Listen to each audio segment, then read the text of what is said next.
I resent the fact that something that is naturally resourced and something which is actually a monopoly is owned by China, Kuwait, Abu Dhabi, etc., who clearly don't give us stuff. I'm talking, of course, about our water, and specifically the water companies in England. Water is a vital and free source that comes from the sky. And as far as I can see, it's plentiful, but it's been sold down the river. Whilst the government in Scotland sensibly control the water there, and in Wales it's run as a not-for-profit company, in England we have foolishly sold out to companies from abroad whose shareholders come first. Instead of investing their profits back into improving the infrastructure as promised and building reservoirs to service an ever-expanding population, water companies in England have dished out billions to their shareholders in the form of dividends. The result has been devastating. Last year alone saw a 105% increase in raw sewage discharges for just over 12 months.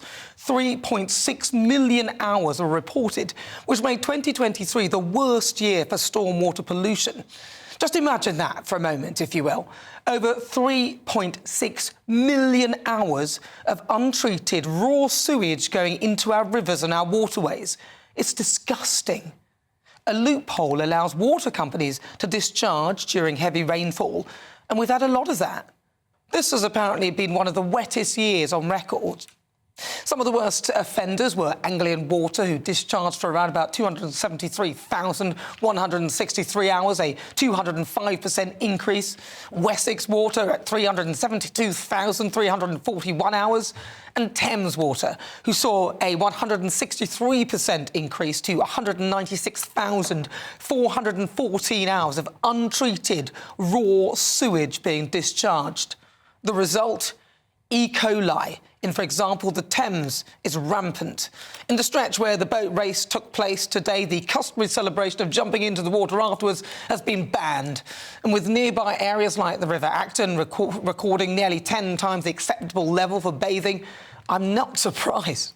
The athletes taking part have also been advised to cover any blisters or wounds in case the water gets into them. It's horrendous. The effect of wildlife has been devastating.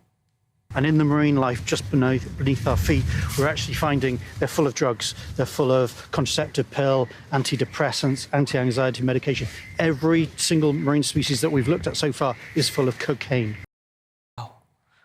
So whilst water companies have been fined by the useless regulator Ofwat, the fines have been factored into their business model, and it's actually far more cost-effective for them to pay them than to invest in the infrastructure needed to solve the problems.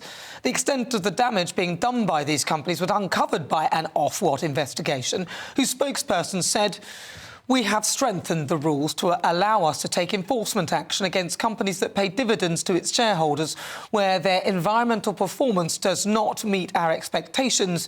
Where companies fall short, we act." Over recent years, we have imposed penalties of over £300 million, and we currently have our biggest ever investigation underway, with live investigations into 6 companies. But with the CEOs of some of these companies on an average of 1.5 million a year, which means they're doing a great job for the shareholders, and the revolving door between the water companies and Ofwat, they know how to play the system. They have refused to put in the investment required, instead requesting that Ofwat approve doubling our bills. I think not. Let me tell you what I would do. What these water companies have done to the environment is, in my view, criminal. It's not often I agree with Ed Davey. He said the scandal of raw sewage pouring into our waterways should be declared a national emergency, and he called for a meeting with SAGE, the government scientific advisory committee, to look into the impact raw sewage has on people's health. I would fine them their entire value and put these worthless companies back into public ownership. Either that or an environmental class action against them.